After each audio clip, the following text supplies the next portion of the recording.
भी कर दिया करती थी और इससे घर में एक नयापन सा आ जाता था। मां मिट्टी की बहुत सुंदर कटोरियां बनाकर उन्हें सजाया करती थी। ये देखिए, हम इस वक्त आपको ट्वीट दिखा रहे हैं।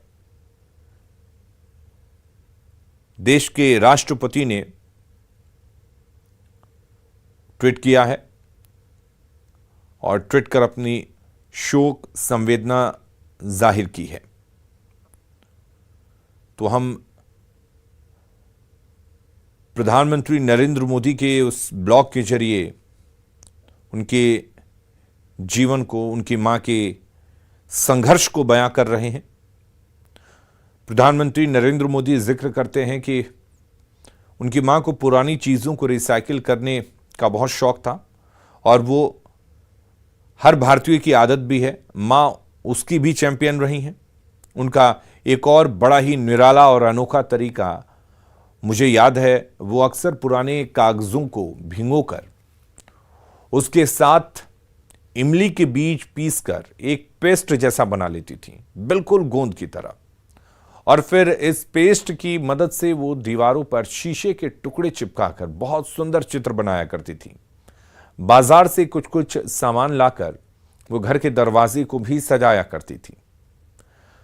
मां इस बात को लेकर हमेशा बहुत नियम से चलती थी कि बिस्तर बिल्कुल साफ सुथरा हो, बहुत अच्छे से बिछा हुआ हो। धूल का एक भी कण उन्हें चादर पर बर्दाश्त नहीं था। थोड़ी सी सलवट देखते ही वो पूरी चादर फिर से झाड़कर करीने से बिछाती थी। हम लोग भी मां के इस आदत का बहुत ध्यान रखते थे। आज इतने वर्षों बाद भी मां जिस घर में रहती हैं वहां इस बात पर बहुत जोर देती हैं कि उनका बिस्तर जरा भी सिकुड़ा हुआ ना हो। हर काम में परफेक्शन का उनका भाव इस उम्र में भी वैसा का वैसा ही है।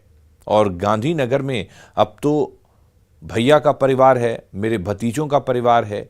वो कोशिश करती हैं कि आज भी अपना सारा काम खुद ही करें। साफ सफाई को लेकर वो कितनी सतर्क रहती हैं, ये तो मैं आज भी देखता हूं। दिल्ली से मैं जब भी गांधीनगर जाता हूं, उनसे मिलने पहुंचता हूं, तो मुझे अपने हाथ से मिठाई जरूर खिलाती हैं।